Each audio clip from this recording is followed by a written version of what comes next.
So I'm going to use an example, our Bowl City Race Fest. Some of this data is anecdotal, but this leads into one question that we get asked a lot, like how long should my marketing how long should I market my event, or how long should it be open?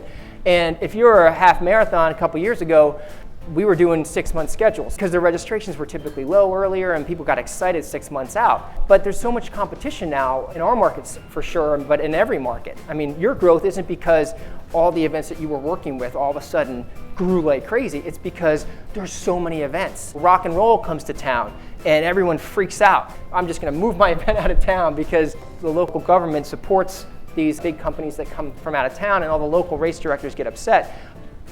But the reality is that they're used to getting away with not having to market and just saying, hey, we have this event, and hoping that word of mouth spreads, and maybe they'll do a little social media work. But the events that don't invest in marketing are continually declining from our experience. So we moved to a 12-month campaign for half marathon or larger. That's what we recommend to people. They don't have to spend money for 12 months, but they need to have stuff to talk about for 12 months. So they keep people moving along the cycle. So you'll see we have this nice platform where you see the total duration and the total marketing milestones equals, in this case, only 5 promotions, because in this example you had 3 fee increases, you had a course announcement and an early bird discount. Well, you're missing 7 months of opportunity to market. And if you let too many months go, then you have to rebuild that top of mind awareness for your event.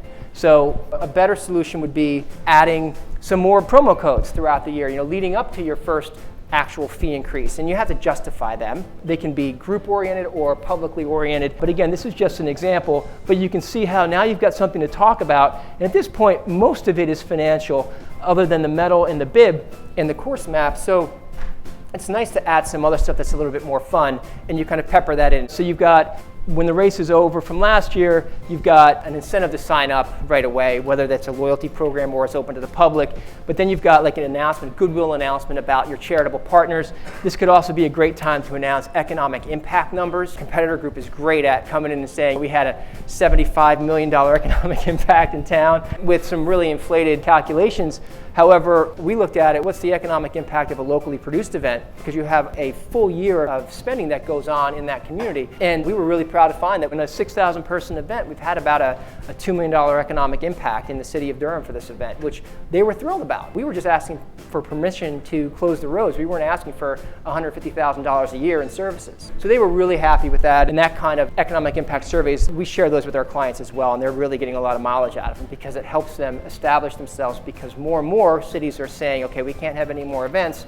We can only have so many, and the events that are working with us tend to be the ones that maintain their position. In this example, we've got a really nice view of a strong promotion schedule. You've got 16 promotions across the year, and that is a lot. It's a lot for somebody, but if, at the same time, you expect some real strong results from something like that. You're not doing that if you're trying to get 500 people to your race. You're doing that if you're trying to get to a 10,000 person race. So this is great. You've created your event, you've defined what your promotions might be, but you're also going to realize that this requires you during the create phase to really know a lot more about your race other than the date, where it's going to be, and what you're going to charge. We recommend people really spend time figuring out how many things they're going to talk about throughout the year so they can grow the event.